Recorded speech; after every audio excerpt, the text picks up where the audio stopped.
ಎಲ್ರಿಗೂ ನಮಸ್ಕಾರ. ಕಳೆದ 12 ವರ್ಷಗಳಿಂದ ಸೌಜನ್ಯ ಹೋರಾಟ ಯಾವುದೇ ಅಡ್ಡಿ ಆತಂಕ ಇಲ್ಲದೆ, ಕಾನೂನು ಸುವ್ಯವಸ್ಥೆಗೆ ಧಕ್ಕೆ ತರದೆ, ಶಾಂತಿಗೆ ಧಕ್ಕೆ ತರದೆ ನಿರಂತರವಾಗಿ ಮಹೇಶ್ ಶೆಟ್ಟಿ ತಿಮರೋಡಿ ಅವರು ಒಂದು ಕಾನೂನಿನ ಅಡಿಯಲ್ಲಿ ಈ ಹೋರಾಟವನ್ನು ನಡೆಸಿಕೊಂಡು ಬಂದಿದ್ದಾರೆ.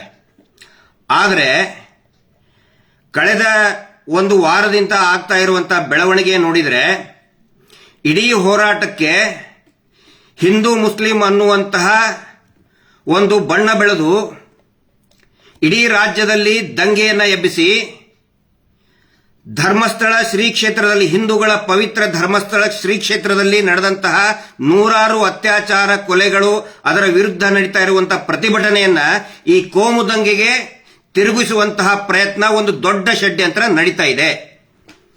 ನಾನು ಇವತ್ತು ಈ ಕ್ಷಣದಲ್ಲಿ ಯಾಕೆ ಮಾತಾಡ್ತಾ ಇದ್ದೀನಿ ಅಂತ ಹೇಳಿದ್ರೆ, ಒಂದೊಂದು ಗಂಟೆಗೂ ಕೂಡ ಎಷ್ಟೊಂದು ಆತಂಕ ಸೃಷ್ಟಿ ಮಾಡ್ತಾ ಇದ್ದಾರೆ ಅಂತ ಹೇಳಿದ್ರೆ ನಿನ್ನೆಯ ಒಂದು ಬೆಳವಣಿಗೆನೇ ಸಾಕ್ಷಿ. ನಿನ್ನೆ ನಡುರಾತ್ರಿ ನಾನು ಮತ್ತು ಸಮೀರ್ ನಾವು ಮಾತಾಡಬೇಕಾದ್ರೆ ಪಾಪ ಅವರ ತಾಯಿ, ವಯಸ್ಸಾದಂತಹ ತಾಯಿ ಮತ್ತು ಈಗ ತಾನೇ ಮದುವೆ ಆದಂತಹ ಸಮೀರ್ ಅವರ ಅಕ್ಕ ಅವರು ಕೂಡ ಜೊತೆಗಿದ್ರು.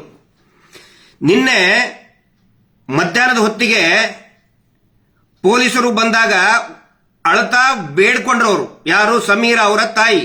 ನೋಡಿ, ನನ್ನ ಮಗ ಯಾವುದೇ ತಪ್ಪನ್ನ ಮಾಡಿಲ್ಲ, ದಯವಿಟ್ಟು ಅವನನ್ನ ಪೊಲೀಸ್ ಠಾಣೆಗೆ ಕರ್ಕೊಂಡು ಹೋಗೋದು ಅರೆಸ್ಟ್ ಮಾಡಬೇಡಿ, ಹಂಗೇನಾದ್ರೂ ಆದ್ರೆ ನಾನು ಪೊಲೀಸ್ ಸ್ಟೇಷನ್ ಎದುರುಗಡೆನೆ ಬಂದು ಆತ್ಮಹತ್ಯೆ ಮಾಡ್ಕೊಳ್ತೀನಿ, ಅದಕ್ಕೆ ನೀವೇ ಕಾರಣ, ಸರ್ಕಾರನೇ ಕಾರಣ ಅಂತ ಹೇಳಿದ್ದಾರೆ.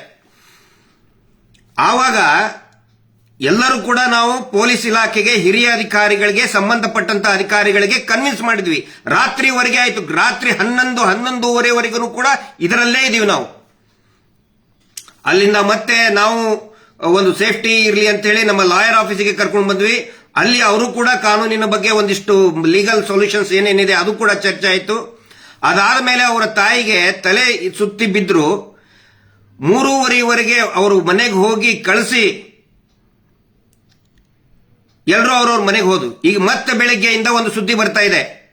ಏನಂತ ಹೇಳಿದ್ರೆ, ಒಂದು ವಾರದ ಮಟ್ಟಿಗಾದರೂ ಸಮೀರ್ ಮತ್ತು ಅವನ ಜೊತೆಗಿರುವಂತಹ ಸೌಜನ್ಯ ಹೋರಾಟಗಾರನ ಒಂದು ವಾರದ ಮಟ್ಟಿಗಾದರೂ ಕೂಡ ಅರೆಸ್ಟ್ ಮಾಡಿ ಜೈಲಿಗೆ ಹಾಕಿ ಅಂತೇಳಿ ಇದೇ ನಕಲಿ ದೇವಮಾನವ ವೀರೇಂದ್ರ ಜೈನ್ ಕೇಂದ್ರ ಸಚಿವರೊಬ್ಬರಿಂದ ಮತ್ತು ರಾಜ್ಯದ ಒಬ್ಬ ಪ್ರಭಾವಿ ಸಚಿವರಿಂದ ಪೊಲೀಸರ ಮೇಲೆ ಒತ್ತಡ ಹಾಕ್ತಾ ಇದ್ದಾರೆ ಅಂತ ಹೇಳಿ ನಮಗೆ ಮಾಹಿತಿ, ಖಚಿತವಾದಂತಹ ಮಾಹಿತಿ ಬರ್ತಾ ಇದೆ. ಇದನ್ನು ನಾನು ಯಾಕೆ ಹೇಳ್ತಾ ಇದ್ದೀನಿ ಅಂತ ಹೇಳಿದ್ರೆ, ಪ್ರತಿಯೊಂದನ್ನು ಕೂಡ ಪಬ್ಲಿಕ್ ಡೊಮೇನ್ ಅಲ್ಲಿ ಇರಲಿ, ಸಾರ್ವಜನಿಕರಿಗೆ ಗೊತ್ತಾಗ್ಲಿ ಏನು ನಡೀತಾ ಇದೆ ಅಂತ ಹೇಳಿ, ಈ ರಾಜ್ಯದಲ್ಲಿ ಈ ವ್ಯವಸ್ಥೆಯಲ್ಲಿ ಏನು ನಡೀತಾ ಇದೆ ಅಂತ ಹೇಳಿ ಗೊತ್ತಾಗ್ಲಿ. ಪದೇ ಪದೇ ಹಿಂದೂ ಮುಸ್ಲಿಂ ಅಂತ ಮಾಡ್ತಾ ಇದ್ರಿ. ಮಹೇಶ್ ಶೆಟ್ಟಿ ತಿಮರೋಡಿ ಅವರು ಇವತ್ತಿಗೂ ಕೂಡ ಅವರು ಯಾವಾಗಿಂತ ಅವರಿಗೆ ಜ್ಞಾನ ಬಂದಿದೆ ಅವತ್ತಿನಿಂದನೂ ಇವತ್ತಿನವರೆಗೆ ಭಗವದ್ಧ್ವಜವನ್ನ ಮನೆಯಲ್ಲಿಟ್ಟು ಪೂಜೆ ಮಾಡ್ತಾರೆ.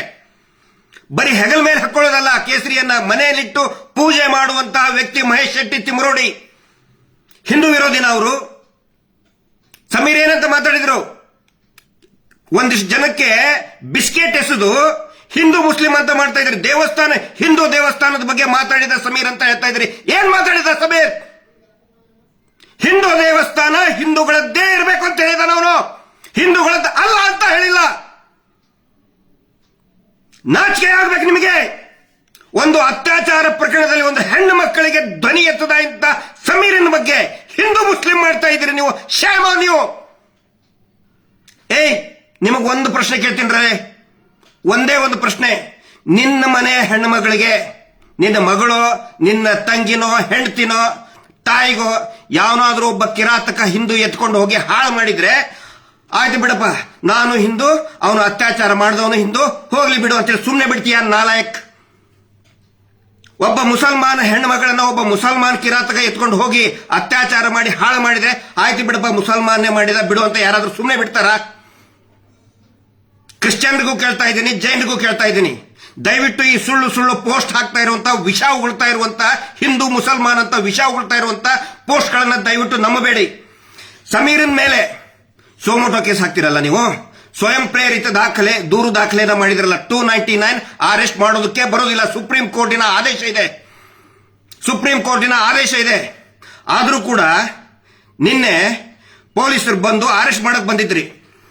ಈ ಕೋಮು ಗಲಭೆ ಎಬ್ಬಿಸ್ತಾ ಇರುವಂತ ಫೇಕ್ ಅಕೌಂಟ್ ನಲ್ಲಿ ಎಷ್ಟೋ ಜನ ಫೇಕ್ ಅಕೌಂಟ್ ನಲ್ಲಿ ಹಿಂದೂ ಮುಸಲ್ಮಾನ್ ಮಾಡ್ತಾ ಇದಾರಲ್ಲ, ಅವ್ರ ಮೇಲೆ ಯಾಕೆ ಸೋಮೋಟೋ ಕೇಸ್ ಇವತ್ತಿನವರೆಗೂ ರಿಜಿಸ್ಟರ್ ಆಗಲಿಲ್ಲ ಅನ್ನೋ ಪ್ರಶ್ನೆಯನ್ನ ನಾನು ಕೇಳ್ತಾ ಇದ್ದೀನಿ. ಅಂದ್ರೆ ಈ ವೀರೇಂದ್ರ ಜೈನ್ ನಕಲಿ ದೇವಮಾನವ ಸಿಕ್ಕಾಪಟ್ಟೆ ದುಡ್ಡಿದೆ, ದೇವಸ್ಥಾನವನ್ನ ಕಂಟ್ರೋಲ್ ಮಾಡ್ತಾನೆ. ಅವನ ಹತ್ರ ರಾಷ್ಟ್ರಪತಿಗಳು ಬರ್ತಾರೆ, ಪ್ರಧಾನ ಮಂತ್ರಿಗಳು ಬರ್ತಾರೆ, ಮುಖ್ಯಮಂತ್ರಿಗಳು ಬರ್ತಾರೆ, ಹೋಮ್ ಮಿನಿಸ್ಟರ್ ಬಂದು ಕಾಲ್ ಬಿಡ್ತಾರೆ, ಜಡ್ಜಸ್ಗಳು ಹೈಕೋರ್ಟ್ ಸುಪ್ರೀಂ ಕೋರ್ಟ್ ಜಡ್ಜಸ್ಗಳು ಬಂದು ಅವ್ನು ಕಾಲ್ ಬಿಡ್ತಾರೆ ಅಂತ ಹೇಳಿದ್ರೆ ಅವನು ಏನ್ ಮಾಡಿದ್ದ ಅದೇ ನಿಜನ? ಅವನೇನ್ ಕಾನೂನಿಗಿಂತ ದೊಡ್ಡವನ? ಅವನು ನಕಲಿ ದೇವಮಾನವ ವೀರೇಂದ್ರ ಜೈನ್. ಅವನ ತಮ್ಮ 100 ಕೊಲೆಗಳನ್ನ ಮಾಡಿದ, 100 ಹೆಣ್ಣು ಮಕ್ಕಳನ್ನ ಕೊಂದು ಕೊಲೆ ಮಾಡಿ ನೇತ್ರಾವತಿ ನದಿಯಲ್ಲಿ ಕಾಡಿನಲ್ಲಿ ಬಿಸಾಕಿದ್ದಾನೆ. ಅದರ ಸಾಕ್ಷಿ ನನ್ನ ಹತ್ರ ಇದೆ. ಸುಳ್ಳು ಮಾತಾಡ್ತಾ ಇದ್ರೆ ನನಗೆ ಅರೆಸ್ಟ್ ಮಾಡ್ಕೊಂಡು ಹೋಗ್ಲಿ. ನಾನು ತಪ್ಪು ಮಾತಾಡ್ತಾ ಇದ್ರೆ, ನಾನು ದಾಖಲೆ ಸಾಕ್ಷಿಗಳನ್ನ ಕೊಡದೆ ಹೋದ್ರೆ ಫಸ್ಟ್ ನನ್ನನ್ನು ಅರೆಸ್ಟ್ ಮಾಡಿ ಅಂತ ಸರ್ಕಾರ ಕೇಳ್ತಾ ಇದ್ದೀನಿ. ನಾನು ಬೊಗಳೆ ಬಿಡ್ತಾ ಇಲ್ಲ. ಇಲ್ಲಿವರೆಗೆ ನಾವು ಹೇಳಿದ್ದು ಬರೀ 10%, 10% ಇನ್ನೂ ಎಲ್ಲವೂ ಇದೆ, ಎಲ್ಲ ಇಟ್ಕೊಂಡು ಕೂತ್ಕೊಂಡಿದ್ದೀವಿ ನಾವು. ಸುಮ್ಮನೆ ಬೊಗಳೆ ಬಿಡ್ತಾ ಇಲ್ಲ. ಇಲ್ಲಿ ಸರ್ಕಾರ ಇವತ್ತು ನಮಗೆ ಹೇಳಿ ಆಯ್ತು ತೋರಿಸು ಅಂತ ಹೇಳಿ, ತೋರಿಸಲಿಲ್ಲ ಅಂದ್ರೆ ನಮಗೆ ಅರೆಸ್ಟ್ ಮಾಡ್ಕೊಂಡು ಹೋಗಿ. ನೀವು ವಾಸ್ತವವನ್ನೇ ಹೇಳ್ತಾ ಇದೀವಿ ಇಲ್ಲಿ. ಅದಕ್ಕೆ ಎಲ್ರಿಗೂ ನಾನು ವಿನಂತಿ ಮಾಡ್ಕೊಳ್ತಾ ಇದ್ದೀನಿ. ಸುಮಾರು ಜನ ಕಾಲ್ ಮಾಡ್ತಾ ಇದ್ದಾರೆ, ವಿಶೇಷವಾಗಿ ಯೂಟ್ಯೂಬರ್ಸ್ಗಳು ತುಂಬಾ ಒಂದು ಕಾಳಜಿಯಿಂದ ಒಂದು ಕಾಲ್ ಮಾಡ್ತಾ ಇದ್ದಾರೆ, ಸಿಗ್ತೀವಿ ಭೇಟಿ ಆಗಬೇಕು ಅಂತ ಹೇಳ್ತಾ ಇದ್ದಾರೆ. ಎಲ್ಲರಿಗೂ ನನಗೆ ಮಾತಾಡಕ್ ಆಗ್ತಾ ಇಲ್ಲ. ಇನ್ನು ಸ್ವಲ್ಪ ಹೊತ್ತಿನಲ್ಲೇ ಸಮೀರ್ಗೆ ಬಳ್ಳಾರಿ ಕರ್ಕೊಂಡು ಹೋಗ್ಬೇಕು. ಇಲ್ಲಿ ನಮಗೆ ಮತ್ತೆ ಪೊಲೀಸರಿಗೆ ಯಾವುದೇ ಸಂಘರ್ಷ ಇಲ್ಲ. ಇವ್ರು ಏನ್ ಮಾಡ್ತಾ ಇದ್ದಾರೆ, ನಾವು ಪೊಲೀಸರ ಅಗೇನ್ಸ್ಟ್ ಮಾತಾಡಬೇಕು, ನಾವು ಆಂಟಿ ಪೊಲೀಸ್ ಅಂತ ತೋರಿಸಬೇಕು, ಆನಂತರ ನಾವು ಮೀಡಿಯಾ ವಿರುದ್ಧ ಮಾತಾಡಬೇಕು, ನಾವು ಮತ್ತೆ ಮೀಡಿಯಾ ಅಗೇನ್ಸ್ಟ್ ಅಂತ ತೋರಿಸಬೇಕು ಅನ್ನುವಂತಹ ಒಂದು ವಾತಾವರಣ ಸೃಷ್ಟಿ ಮಾಡ್ತಾ ಇದ್ದಾರೆ. ನಮಗೆ ಪೊಲೀಸರಿಗೆ ಯಾವುದೇ ಸಂಘರ್ಷ ಇಲ್ಲ. ನಮ್ಮ ಹೋರಾಟ ಪೊಲೀಸರ ವಿರುದ್ಧ ಇಲ್ಲ, ಅಥವಾ ಯಾವುದೇ ರಾಜಕೀಯ ಪಕ್ಷದ ಸಿದ್ಧಾಂತದ ವಿರುದ್ಧನೂ ಕೂಡ ಖಂಡಿತ ಇಲ್ಲ, ಮಾಧ್ಯಮಗಳ ವಿರುದ್ಧನೂ ಕೂಡ ಇಲ್ಲ. ಆದರೆ ಅನೇಕ ಜನ ಯೂಟ್ಯೂಬರ್ಸ್ಗಳು ಇವತ್ತು ಈ ಹೋರಾಟದ ಶಕ್ತಿಯಾಗಿ ಮುಂದೆ ನಿಂತ್ಕೊಂಡಿದ್ದಾರೆ. ಅವರೆಲ್ಲರಿಗೂ ನಾನು ಹೇಳ್ತಾ ಇದ್ದೀನಿ, ದಯವಿಟ್ಟು ಇನ್ನೂ ಹೆಚ್ಚಾಗಿ ಮಾತಾಡಿ, ಮತ್ತು ಪ್ರತಿಯೊಬ್ಬ ಜನಸಾಮಾನ್ಯನು ಕೂಡ ಮಾತಾಡಿ. ಇದು ಬರೀ ನಮ್ಮ ಪ್ರತಿಷ್ಠೆ ಅಲ್ಲ, ನಾವೇ ಮಾತಾಡ್ಬೇಕಂತಿಲ್ಲ, ನಾವೇ ಮಾತಾಡ್ತಾ ಇದೀವಿ. ದಯವಿಟ್ಟು ಇನ್ನು ಮೇಲೆ ಪ್ರತಿಯೊಬ್ಬ ಜನಸಾಮಾನ್ಯನು ಕೂಡ ಪ್ರಶ್ನೆ ಕೇಳಿ, ಈ ವ್ಯವಸ್ಥೆಗೆ ಕೇಳಿ. ಸಮೀರ್ ಮೇಲೆ ಸೆಕ್ಷನ್ 299 BNS ಅರೆಸ್ಟ್ ಮಾಡೋ ಹಂಗೆ ಇಲ್ಲ, ಆದ್ರೂ ಕೂಡ ಬಂದ್ ಹೋಗಿ ಅಂತ ಇದ್ದಾರೆ. ನಾವು ಹೋಗ್ತೇವೆ. ಪೊಲೀಸರಿಗೆ ನಾನು ಮಾತು ಕೊಟ್ಟಿದ್ದೀನಿ, ಸಮೀರನ್ನು ನಾನು ಕರ್ಕೊಂಡು ಬಂದೇ ಬರ್ತೀನಿ. ಮತ್ತೆ ಪೊಲೀಸರು ಕೂಡ ತುಂಬಾ ಚೆನ್ನಾಗಿ ಸ್ಪಂದನೆ ಮಾಡಿದ್ದಾರೆ. ಅಲ್ಲಿ ಇರುವಂತಹ ಠಾಣಾಧಿಕಾರಿ ಇರ್ಬೋದು, ಬಳ್ಳಾರಿ ಅವರು ಇರ್ಬೋದು, ಹಿರಿಯ ಅಧಿಕಾರಿಗಳಿರ್ಬೋದು, ಮತ್ತು ಕರ್ಕೊಂಡು ಬಂದಂತ ನಿನ್ನೆ ನಮ್ಮ ಜೊತೆಗಿದ್ದಂತ ಎಲ್ಲಾ ಸ್ಟಾಫ್ಗಳು ಕೂಡ, ಬಳ್ಳಾರಿ ಪೊಲೀಸರು ಇರ್ಬೋದು, ಜಿಗಣಿ ಇರ್ಬೋದು, ಎಲ್ಲರೂ ಕೂಡ ಚೆನ್ನಾಗಿ ವರ್ತನೆ ಮಾಡಿದ್ದಾರೆ. ಆದ್ರೆ ನೋಡಿ, ಈ ಶೀನಪ್ಪ ಅನ್ನುವಂತ ವ್ಯಕ್ತಿ ಎಲ್ಲಾ ಯೂಟ್ಯೂಬರ್ಸ್ಗಳಿಗೂ ಕೂಡ ನೋಟಿಸ್ ಕೊಟ್ಟು ಬ್ಲಾಕ್ ಮಾಡಿಸಿದ. ಅದೇ ಶೀನಪ್ಪನ ವಿರುದ್ಧ 10 ವರ್ಷದವರೆಗೆ ಶಿಕ್ಷೆ ಆಗುವಂತಹ ಸುಗ್ರೀವಾಜ್ಞೆ ಇದ್ರೂ ಕೂಡ ಯಾಕೆ ಅರೆಸ್ಟ್ ಮಾಡ್ತಾ ಇಲ್ಲ? ಯಾಕೆ ಅವನು ಕರ್ಸ್ಕೊಳ್ಳಿಲ್ಲ ಪೊಲೀಸ್ ಸ್ಟೇಷನ್ಗೆ? ಇವರು ಮಾಡ್ತಾ ಇರೋ ಮೀಟರ್ ಬಡ್ಡಿ ದಂಧೆಯಿಂದ ಊರೂರಲ್ಲಿ ಹೆಣಗಳ ಬೀಳ್ತಾ ಇದೆ. ಇದೇ ಧರ್ಮೋದ್ಯಮಿ ವೀರೇಂದ್ರ ಜೈನ್ ಮಾಡ್ತಾ ಇರುವಂತಹ ಒಂದು ಡ್ರಾಮಾ ಕಂಪನಿ, ಗ್ರಾಮ ಅಭಿವೃದ್ಧಿ ಯೋಜನೆ, ಅದರಿಂದ ಊರೂರಲ್ಲಿ ಜಗಳ ಆಗ್ತಾ ಇದೆ ರೀ. ಆತ್ಮಹತ್ಯೆ ಆಗಿದೆ. ಇಲ್ಲೇ ಚಿಕ್ಕಬಳ್ಳಾಪುರದಲ್ಲಿ ಒಬ್ಬ 2 ವರ್ಷದ ನವ ವಿವಾಹಿತೆ ಅರ್ಪಿತಾ ಅನ್ನೋಂಥವ್ರು ಊರಲ್ಲಿ ಹಾಕೊಂಡಿದ್ದಾರೆ. ಫೋಟೋ ಕೂಡ ಕಳಿಸಿದೀವಿ ನಾವು. ಯಾಕೆ ಅರೆಸ್ಟ್ ಮಾಡ್ತಾ ಇಲ್ಲ? ಅವನ್ನ ಯಾಕೆ ತನಿಖೆ ಆಗ್ತಾ ಇಲ್ಲ? ಕಾನೂನ್ಗಿಂತ ದೊಡ್ಡವನ? ಸಂವಿಧಾನಕ್ಕಿಂತ ದೊಡ್ಡವರಾದ್ರೆ ಎಲ್ಲಾದ್ರು?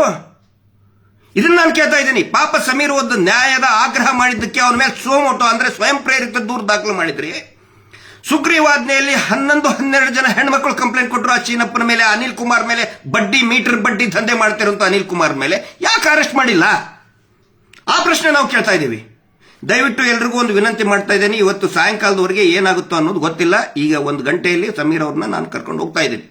ಏನೇನು ಪ್ರಿಕಾಷನ್ ತಗೋಬೇಕು ಅದೆಲ್ಲಾ ಪ್ರಿಕಾಷನ್ಗಳನ್ನ, ಕಾನೂನಿನ ಪ್ರಿಕಾಷನ್ಗಳನ್ನ ನಾವು ತಗೊಳ್ತೀವಿ. ಓಡಿ ಹೋಗುವಂತದ್ದೇನಿಲ್ಲ ಇಲ್ಲಿ. ನಾನು ಯಾಕೆ ಇಷ್ಟೊಂದು ಇದು ಮಾಡ್ತಾ ಇದ್ದೀನಿ ಅಂದ್ರೆ, ನಾನು ವೈಯಕ್ತಿಕವಾಗಿ ಮತ್ತು ಈ ಹೋರಾಟಗಾರರು ಜೈಲಿಗೆ ಹೋಗೋದಕ್ಕೆ ನಾವು ಹೆದರ್ಕೊಂಡಿಲ್ಲ. ಪಾಪ ಆ ಹುಡುಗ ಈಗ ಇನ್ನು 20-21 ವರ್ಷ. ಅವ್ರ ತಾಯಿನೂ ಕೂಡ ಬಹಳ ವೆರಿ ಸಿಂಪಲ್ ಫ್ಯಾಮಿಲಿ. ಅದು ಹಿಂದೂ ಧರ್ಮದ ಬಗ್ಗೆನೂ ಗೌರವ ಇದೆ, ಇಸ್ಲಾಂ ಧರ್ಮದ ಬಗ್ಗೆನೂ ಆ ವ್ಯಕ್ತಿಗೆ ಗೌರವ ಇದೆ, ಕ್ರಿಶ್ಚಿಯನ್ ಧರ್ಮದ ಬಗ್ಗೆನೂ ಗೌರವ ಇದೆ ಆ ವ್ಯಕ್ತಿಗೆ.